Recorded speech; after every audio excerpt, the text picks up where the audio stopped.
Assalamualaikum warahmatullahi wabarakatuh.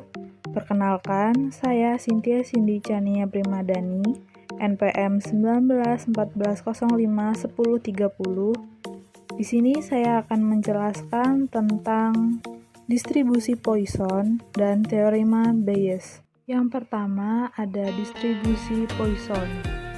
Distribusi ini digunakan untuk mencari peristiwa yang terjadi pada periode waktu tertentu jika rata-rata kejadian diketahui dalam waktu yang saling bebas. Rumus distribusi Poisson ini yaitu Px sama dengan E pangkat min lambda dikali lambda pangkat X dibagi X faktorial, di mana P merupakan peluang dan E merupakan bilangan natural. E ini sudah memiliki ketetapan yaitu dengan nilai 2,718. Lalu selanjutnya ada lambda yaitu rata-rata dan X merupakan kejadian yang terjadi. Selanjutnya saya akan menyebutkan ciri-ciri dari distribusi Poisson. Yang pertama, variabel yang digunakan pada distribusi Poisson adalah variabel diskret. Yang kedua, percobaan pada distribusi Poisson bersifat random atau acak. Yang ketiga, percobaannya bersifat independen.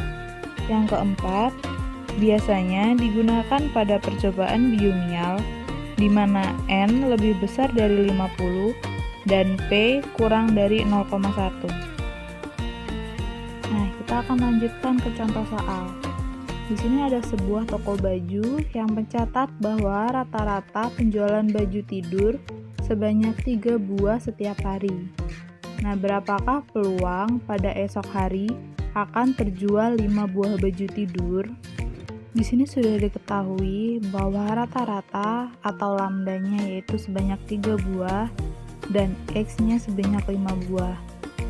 Lalu tinggal dimasukkan saja pada rumus, yaitu menjadi P5 sama dengan 2,718 pangkat min 3 dikali 3 pangkat 5 dibagi 5 faktorial.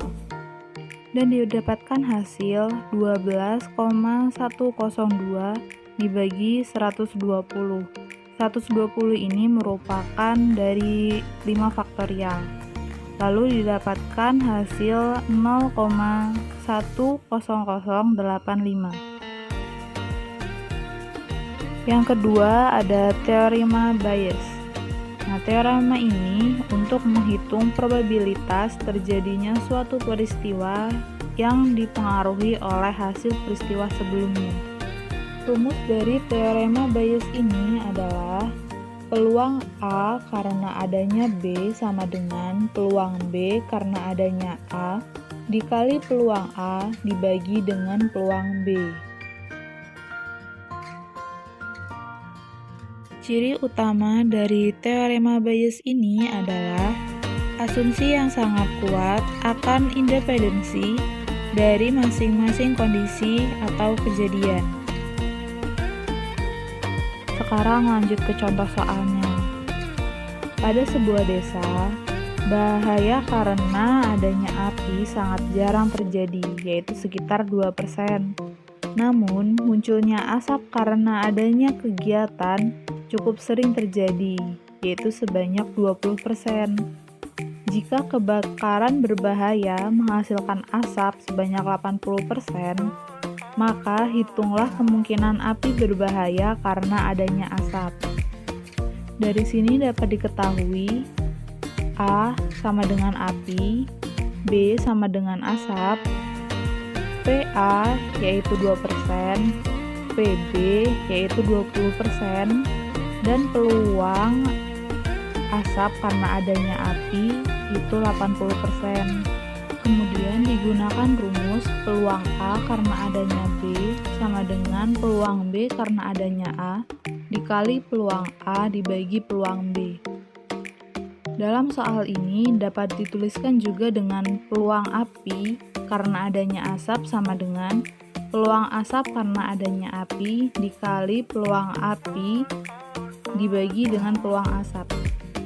Nah, tinggal dimasukkan angka-angkanya, yaitu menjadi peluang api karena adanya asap sama dengan 2% dikali 80% dibagi dengan 20%.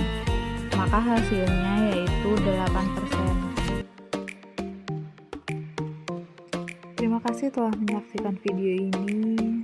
Saya akhiri. Wassalamualaikum warahmatullahi wabarakatuh.